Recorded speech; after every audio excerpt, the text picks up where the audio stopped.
온병이라는 것에 대해서 소개를 해드릴 텐데, 이거를 설명하려면 한의학의 역사까지도 설명을 해야 돼서 잘 전달할 수 있을까 좀 걱정부터 되는데요. 하나씩 설명을 해드릴게요.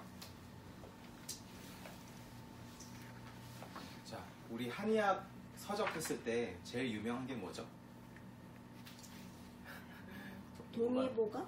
네, 동의보감 제일 많이 아시죠? 뭐 사상의학 관심 있는 분들은 동의수세보원 이런 것도 들어보셨을 텐데, 사실 한의사한테 제일 유명한 서적은 요 상한론이라는 책이에요. 상한론이라는 책은 한약 처방에 대해서 제일 먼저 기록해 놓은 그런 서적이고요.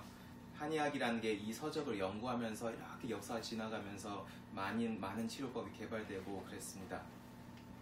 이런 상한론의 개념이 인체를 표랑 리로 나누는 거예요. 표라는 건 겉부분을 말하는 거고요. 리는 우리가 눈으로 볼 수 없는 장기나 이런 속 부분을 말하는 건데요. 네, 표라는 게 뭐 피부 점막 등 눈에 보이는 쪽을 말하는 거고요. 리는 내부 장기를 말하고요. 기본적인 개념이 옛날에 저런 상한론이 써질 당시에는 사람들이 잘 못 먹을 시대였어요. 추위에 사람들이 많이 죽기도 하고 그럴 때였기 때문에 이제 이런 차가운 기운이 우리 몸에 침범해서 여러 질환을 일으킨다고 보고 거기서부터 시작이 된 거예요. 그래서 이런 나쁜 사기가 표랑 리를 왔다 갔다 하면서 어디 부위에 얘가 잠복해 있느냐에 따라서 이제 증상이 달라지고 이 사람에 대한 치료가 달라지고 이런 식으로 생각을 하기 시작했습니다. 그래서 기본적인 개념은 이거예요. 몸을 따뜻하게 순환시켜서요. 전기라는 건 우리 몸의 회복력, 면역력 이런 걸 말하는 거예요. 그런 걸 북돋아 주면은 사기, 병이 물러가서 이제 병이 낫는다 이런 식으로 생각을 했고요. 그래서 기본적으로 한의학의 치료들이 대부분 순환을 어떻게 잘 시킬 수 있을 것인가에 대해 굉장히 초점이 맞춰져 있습니다. 그리고 따뜻하게 순환시킨다는 말도 중요한데, 따뜻한 성질의 약들이 많이 써요. 왜냐하면은 성질이 차가운 약들은 오래 쓰면은 우리 몸의 회복력이나 면역력을 좀 깎아내리는 성질들이 있어요. 좀 약성이 강하기 때문에 그렇고요. 그래서 기본적으로는 병이 심하지 않으면은 최대한 따뜻한 약들 쓰고 몸을 보호해줘서 이걸 이길 수 있게 만들자, 이런 것들이 기본적인 치료법입니다.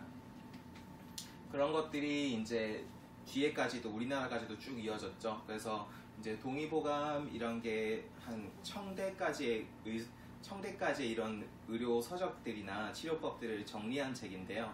백과사전 같은 거예요. 쉽게 말하면 동의보감이.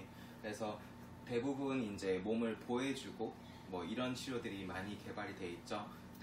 요건 이재마 선생님인데요. 동의수세보원이라는 책을 쓰셨어요. 이제 사상의학에 대한 책이고요. 그런 책도 기본적으로는 몸을 좀 따뜻하게 어떻게 회복력을 높여가지고 전기를 북돋아주면 알아서 몸이 병을 낫게 해준다, 이런 치료법이 많이 있습니다. 근데 이제 그거 지나고 나서 이런 치료에 회의를 갖는 사람들이 생겼어요. 왜냐하면 안 낫는 질환들이 좀 있었거든요. 어떤 질환이 안 낫냐면은 이제 급성 전염성 병이 왔는데 막 전염이 돼요, 사람들한테. 근데 이 병이 열이 막 펄펄 나고 이 사람들이 막 토도 하고 설사도 하고 이러면서 몸에 탈수 반응들이 급격하게 일어나요. 그러다 보니까 그 당시엔 링겔이나 뭐 이런 것도 없었기 때문에 사람들이 막 뭐 손 쓸 새도 없이 막 이렇게 빨리 죽어버리고 막 이러는 거죠. 그러니까 이걸 어떻게 치료해야 되나라는 고민을 하기 시작했어요. 그래서 그런 거에서 이제 이 온병학이라는 학문이 나왔습니다. 이제 이 온병이란 게 급성 전염성 병들을 말하게 되는 건데요. 정의를 보면 계절에 관계없이 온상, 그러니까 뜨거운 성질의 그런 병의 사기를 받으면은 열병이 생긴다는 거예요. 그래서 막 사람들이 열이 나고 지력이 손상되고 이런 질환들이 생겼어요. 비교적 가벼우면 온병이라고 하고요. 높으면 열병이라고 하기도 하고요. 이게 어느 계절에 생겼느냐, 아니면 언제, 어떻게 생겼느냐, 병의 성질이 어떻느냐, 뭐 이런 거에 따라서 이렇게 추논, 동온 이런 것처럼 계절을 붙이기도 하고요. 어떤 환경에서 생겼냐에 대해서 뭐 습기 높은 데서 생겼는지, 아니면 더위가 강한 지역에서 생겼는지 이런 거에 따라서 뭐 습온, 서온, 뭐 풍온 뭐 이런 식으로 그런 식으로 명칭을 좀 달리해서 이렇게 붙였는데요. 기본적으로 치료법은 비슷비슷합니다. 그래서 이런 온병의 특징은요, 발병이 되게 급격하게 생겨요. 갑자기 병이 확 심해지는 거예요. 아무 일도 없다가. 그리고 좀 유행성을 띠는 경우가 많이 있어요. 사람들한테 전염이 돼요. 이 사람이 생겼다가 그 근처에 있는 사람들이 생기고 이런 식으로 전염이 되는 특징이 있고요.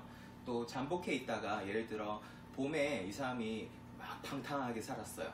그랬더니 여름에 병이 걸렸어요. 혹은 뭐 여름에 몸을 좀 돌보지 않고 제대로 안 했더니 가을에 갑자기 이런 온병이 생겼어요. 이런 식으로 잠복해 있다가 나타나는 경우도 많이 있고요. 초기에 고열이 나는 게 특징이에요. 막 체온으로 치면 뭐 한 38도, 39도 막 이렇게 급격하게 온도가 올라가는 게 좀 특징이고요. 일정 단계가 지나가면은 진액이 좀 급격하게 손상되면서 생명이 좀 위험한 경우도 있고 그렇습니다. 그래서 이런 때 치법은 좀 자음청열이라고 해서 열이 많이 나잖아요. 그래서 차가운 약을 좀 대량으로 써서 열을 빠르게 내려요. 마치 해열제를 쓰는 거랑 비슷해요. 그리고 진액이 손상되기 시작하면 얼른 진액을 보충해줘서 이거는 쉽게 생각하면 링겔을 맞추는 거랑 비슷합니다. 이렇게 좀 병의 뭐랄까 몸 전체를 순환시키고 회복시킨다기보다는 일단 병 자체를 빨리 잡아가지고 없애는 치료에 가깝고요. 이제 현대의학으로 치면은 뭐 해열제 쓰고 소염 진통제 쓰고 그 증세에 맞게 좀 강한 약들을 투여하는 거에 비슷합니다. 이제 이런 것들이 현대의학적으로 밝혀진 병명들이 몇 개 있죠. 몇 가지 뽑아왔는데요. 말라리아 이런 것도 속하고요, 온병에. 그리고 학질이라고 하기도 하죠. 유행성 독감 이런 것도 온병에 속하고요. 신종플루라든지 좀 유명했던 게 메르스 사스 이거 기억나시죠? 그 당시에 어디 중동지방에서 이렇게 옮아와가지고 전염되기도 하고 열이 많이 나고 그런 질환이었잖아요. 그런 것도 온병의 개념으로 보게 되고요. 이렇게 염증이 심한 문제들, 폐렴, 뇌막염, 비형, 뇌염 이런 것도 있고요. 유행성 출혈열 이렇게 좀 심한 질환들이 많이 있습니다. 자, 그러면은 그런 질환들을 굳이 한의학에서 봐야 되느냐, 저렇게 심하면 병원 입원해서 해야 되는 게 아닌가? 라고 생각을 많이 하실 텐데 요 교수님이 노벨상을 탔어요. 요거 투유유 교수라고 2015년도에 노벨 의학상 타신 분인데 혹시 아시는 분 있나요? 한번 뉴스에 떠들썩하게 났었는데 이분이 중의학자예요. 중국에서 한의학을 하는 사람이에요. 근데 말라리아를 계속 연구를 한 거예요. 말라리아에 이제 고대 의서를 보니까 그런 말라리아 비슷한 증상의 개똥쑥이라는 식물을 쓴다는 거를 보고 그걸 연구를 해가지고 거기서 아르테미시아라는 물질을 이렇게 개발해서 이게 말라리아에 좀 특출한 그런 치료법으로 인정이 받았어요. 그걸로 인해서 노벨 의학상도 받고 했고요.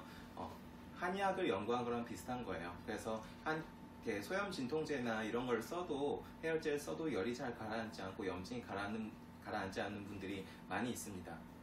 근데 그런 분들이 한의학을 좀 같이 접목을 했을 때 충분히 나을 수 있다는 연구 결과기도 하죠. 그런 심한 질환에만 응용하는 건 아니고요.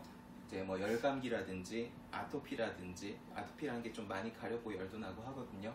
그리고 뭐 건선이라든지 궤양성 장 질환이라든지 혹은 만성 소화불량증이라든지 좀 응용할 분야는 엄청 다양한 분야들이 있습니다. 그래서 이렇게 간단히 이제 온병 처음부터 시작해서 역사부터 시작해서 이렇게 쭉 정리해드렸는데요. 이제 한의학이요, 옛날 의서들을 가지고 하잖아요. 근데 사실은 끊임없이 발전하고 있어요. 논문도 많이 나오고 있고요. 어떤 치료법이 이 사람한테 더 빠르게 효과를 가져올 수 있는지에 대한 이제 치료법이라든지 뭐 그런 연구라든지 이런 게 끊임없이 나오고 있습니다. 덕택에 저희도 끊임없이 공부하고 있고요. 그래서 좀 그런 부분들을 이해하시고 한의학이 좀 잘 발전할 수 있도록 잘 응원해 주셨으면 좋겠고요. 네, 이런 정보들이 여러분들과 주변 분들의 건강에 작은 보탬이 되었으면 좋겠습니다. 감사합니다.